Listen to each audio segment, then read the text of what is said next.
My name's Nick Peachy. I'm an educational consultant. I work mainly with technology and teacher training and teacher development. That's something I've sort of done over the last few years. Before that I was an English language teacher for about 20 years, working in different countries around the world, from sort of North Africa, Southeast Asia, Southern Europe, and a bit in the UK. I'm very interested in sort of body language and non-verbal communication and how to teach those kinds of things.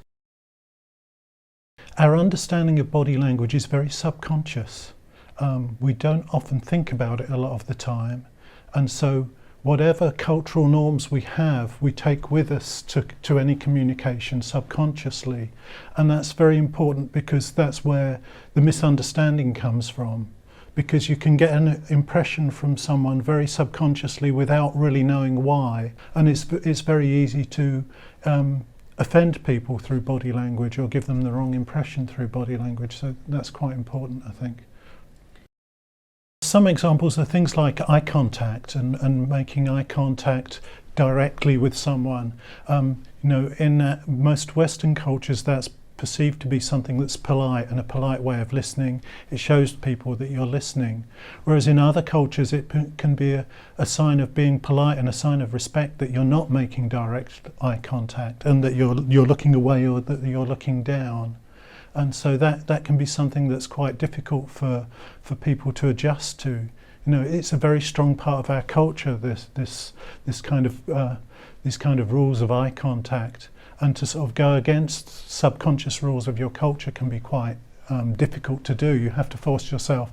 Can you imagine yourself being forced, into that position where you have to make eye contact with someone, and to you it feels disrespectful? It's a difficult one. Other things are things like the degree to which men and women touch or don't touch, whether you can shake hands with a woman, for example, and that someone refusing to shake hands with you could be perceived as being a sort of sign of disrespect, whereas in some cultures for a man it's respectful not to offer your hand to a woman. You wouldn't do that. Some men wouldn't do that. It's just not part of the culture, and they might be kind of quite surprised if you offered your hand to them, or especially if you tried to kiss them on the cheek or something like that. These things are quite kind of common things that can make people make kind of mistakes and offend people. Body language has a lot to do with the way that you communicate attitude, and I think we communicate attitude very subconsciously. And so without really realising it, you can give a very false impression to people of what your attitude is. The difference between, in the way you sit or the way you look at them or, the way you approach them can give off a very kind of negative impression in a way. I'm not sure that there are generalisations that go across cultures, but there are generalisations, I think, within cultures. I think that there's one thing that maybe goes across cultures that's a difference is the proximity to which you stand with people. Being British, I prefer a very wide proximity. You may be even a bit too close already for me, for my comfort zone. Whereas in other cultures, you find people stand very close to you when they speak to you. And often I find myself kind of constantly backing away from them because, that's kind of within my social comfort zone. And so these kind of comfort zones and comfort areas vary from culture to culture and country to country. I think you definitely can teach body language. There are a lot of things about posture, for example, that you can teach, when your students are in class, so that they give the impression that they're interested and listening. So some examples of some of the ways I've used, some of the methods I've used to teach body language are video, getting students to watch video and looking at different contexts, how people interact with each other in those contexts. Actually turning the volume down and just getting them to focus on the visual. You can see how much information they can take just through watching.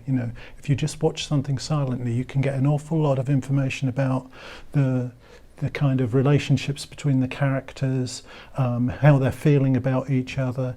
You can watch and see how close they are when they interact, One example I used when I taught in Spain was just taking a bit of TV, a cafe scene from a sitcom, and comparing it with an American sitcom, and you saw how many differences there were in terms of the culture, in terms of how close people sat together.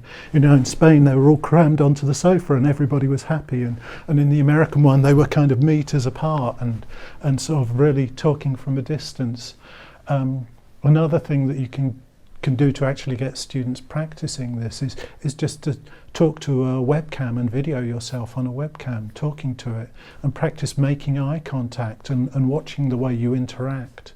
You know, that can be really interesting, the amount of students that can't kind of make eye contact on the webcam, and you know, that just growing their awareness of how they look when they're talking can be really helpful, and getting them to smile and make eye contact and sort of do the head tilt themselves a bit can be really helpful. Yeah, so just things like that.